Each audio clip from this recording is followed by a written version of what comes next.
Good morning. Welcome to Morning Job. I'm Matt Grubba alongside Chris Carter here on your Wednesday morning. Morning Job, of course, brought to you by Get Go Cafe and Market, where they've got all sorts of great coffee products, including their Italian espresso. You can get it hot, cold, frozen, however you like it in these hot summer months. Get it like me. Get it frozen. He likes it cold. Likes it cold. All right. Well, speaking of hot weather things, that sort of thing, Pirates in season, baseball, and we talk a lot about the Pirates and what they're going to do long term, but something special before the game started Tuesday night. Steven Brault, pitcher, coming out singing the national anthem. What did you think of that? He was definitely better than Fergie at the NBA All-Star game. But speaking from a person who's played the national anthem countless times on a trumpet, Mm-hmm. the national anthem. It's a song that you just gotta make sure that you know your main parts, where you gotta use your dynamics. Mm-hmm. And when I listened to it, I was like, okay, this guy does have a sense of when he should be loud, when he should come back down off it. And that's one of my biggest problems about the Star Spangled Banner. Yeah. When people are singing it, is that they'll get loud at the wrong points, and I'm like, you're not understanding. Mm-hmm. The points of this song, or like where it's supposed to go. It's a really hard song to sing, Yeah. properly anyway, just because of yeah. the range you need. And they were saying, Brault's got a musical background apparently, because Mm-hmm. he was getting asked before the game. I mean, he's a tenor, and he knew, he had the answers to all the musical questions, but he went out there and, gave the fans a little treat at the beginning. Don't want to pick on finally a good bullpen performance from the Pirates, but Steven Brault certainly delivered one there. Low-hanging fruit right there, Grubba. Come on, man. Welcome back to Morning Java. And Chris, if there's two things that you always see NFL players start to talk about in the offseason, it's what their Madden ratings are and where they end up on the NFL Network Top 100, which is a special they've started doing every year, where they rate the top current 100 players in the NFL. And where are Steelers coming out? And Ben Roethlisberger, top 20 pick? Yeah, finally making it into the conversation. He was just outside the top 20 last year. Mm-hmm. Ben Roethlisberger came in at number 18 this week as far as being in the top 100, ranking all the players. Now, for those who may not be familiar, the show Top 100 is basically a combination of opinions from all the different players around the NFL about who's the best, who's better than each other, and the show is just basically shows the highlights, but they also inundate that with other players talking about, like, this is why I respect this guy, both teammates and opponents. And for Ben Roethlisberger, he's been outside that threshold for a long time. I mean, when he first got ranked on there, he was like number 55 or something like that. And over the years, he's sort of inched his way forward. Last year, he was 21, but he was still outside the top 5 quarterbacks on the rating. Now, the question is right now, is he going to be in the top 5 this year? Because the interesting dilemma is this. They haven't named Tom Brady, so he's top 10. They haven't named Aaron Rodgers, so he's coming in there. They haven't named Drew Brees, so he's coming there. So does Ben Roethlisberger, and Russell Wilson was named as at number 11, so he's in that mix for the top 5 quarterbacks. Now, the other problem is they also have not named Carson Wentz. Now, do they, and that's the thing is, they put Case Keenum in the list of quarterbacks long before we got to this point in this. So my thinking is that Carson Wentz is going to be named probably the 5th best quarterback in the NFL, so bumping, or the 4th best quarterback in the NFL over Roethlisberger out of that top 5. And he'll be at number 6. I think that's going to spark some serious debate over this offseason. Now, do you think that's because, do you think Roethlisberger's style is a big reason of this? Because Absolutely. He's not a technical, drop back, throw darts all over the field kind of guy that, it's... And maybe Russell Wilson falls into this too, because we know the line in Seattle, he's got to run for his life. Yeah. But, Roethlisberger's a guy that, isn't going to be as technically proficient as a Rodgers, Brady, that sort of quarterback. Well, that's always been the case with Roethlisberger. And what I think people appreciate, especially when years ago when he was ranked in the 50s, Haloti Ngata said, you cannot rank that man that far back when I have to play him two games every year. And that guy is impossible to bring down. And he's like, I broke his nose and he still beat us. That's literally what they were saying.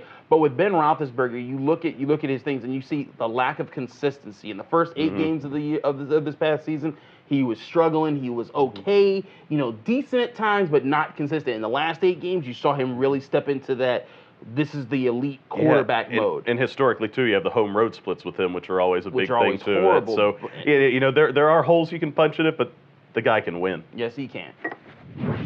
Matt, I, for one, if those who do not pay close attention may not know this, I don't care much about soccer, but I did watch Spain tie Portugal when Cristiano Ronaldo went berserk for his hat trick. Yes. And I've been keeping tabs on the World Cup because I always see, like, the Olympics, it's really awesome to see all these countries and everyone being excited and everything. Matt Sunday, shout out to you because he always gets on me for my problems with soccer. But Matt, what have you been seeing so far as highlights and lowlights of this early part of the World Cup?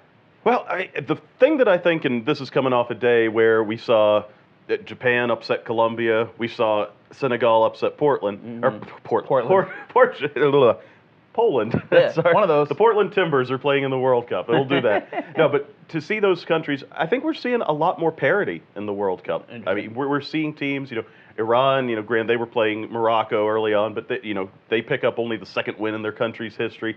You've seen Argentina draw with Iceland. You've seen that was Germany lose to Mexico, the defending champion. So you're seeing a lot of games where, the favorites aren't just cruising through the group stage so far, and we're only through one match for every team, 2 for Russia, who got their second win today. They were the first to play 2 games. So, yeah, I like that we're seeing, while it's always been the world's game, usually you can pick the winner out of, 5, 6 teams, and that still may be the case, but in the group stage right now, we're seeing some upset results. And that's what I wanted to ask you, because in my time paying attention to the World Cup, people can talk about this team or that team, but is it better for the sport that all these other teams can start to win, and it creates a more jumbled sort of March Madness sense that anybody, a 3 seed, a 4 seed, can come in there? Or do you think fans will still prefer to see those top teams that everyone relies on? Because you can be from anywhere. I've seen guys that have absolutely no connection to Germany say, oh, they're going to take everyone down, and I'm rooting for Germany this year. Yeah. And I'm like, I don't understand. What's your connection to this team?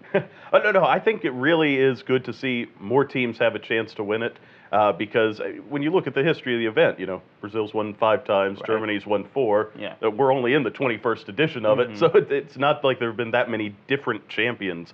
And I think it's only good for, and we're talking about both the men's game and the women's side too, because the women's side is even worse with this, in that you only have really 5 or 6 dominant countries, and that's what with any sport, I think it's better. The more countries you have in it, the more you have, with a shot to win, the better.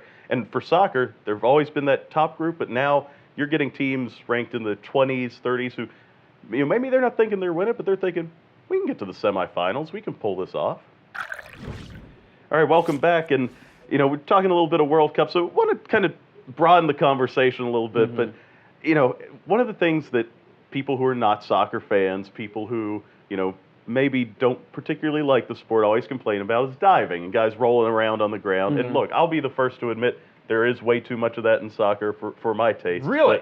But here's the thing: I've been noticing more and more is nowadays, we're starting to see a lot more of that in the North American sports leagues. NFL receivers, they feel a tug, they're flailing everywhere. NBA guys go to the hoop and they're holding their head, hoping to get the referees going to the monitor for every little touch. This is not the same. It's not. Come on, man. Come on. Let's look at this realistic. Okay. When Antonio Brown gets pulled on or something, that is legitimately a foul, and he doesn't fall to the ground. And how many times, looking throughout Antonio Brown's career, how many times has he fallen to the ground, grabbed his knee, yelled in pain as if his whole life has been destroyed, waited for the flag to come on, and then hopped up and said, I'm ready to play? That doesn't happen. And in fact, in the NFL, if you do go down like that, you have to come off the field, which is, in soccer, it's like, oh, I died. Oh, no, I got the call. That's what I was looking for. I hate that. I do think in the NBA, it's become, flopping has become more part of the game. It started with Vlade Divac and Reggie Miller and all those guys back in the day.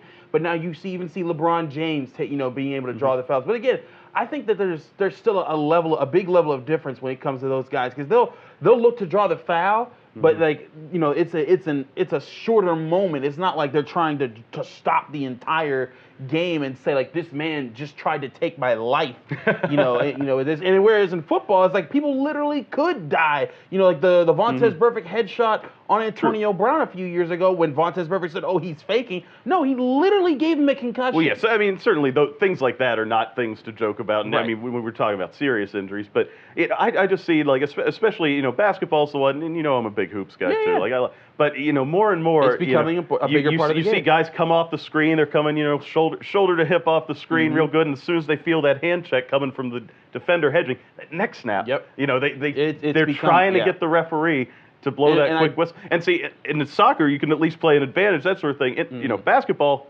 you know, quick whistle, foul. Yeah. You know, Restart the play. it's trying to do the same thing too. Whether it's 5 fouls or 2 yellow cards, you're still trying to get a guy out of the game. I hear that. I think people are also they're trying to be able to stop the ball, get another play in there, or force the turnover as in some situations. And I'm not justifying. I hate flopping. I think it's one of the worst things in sports.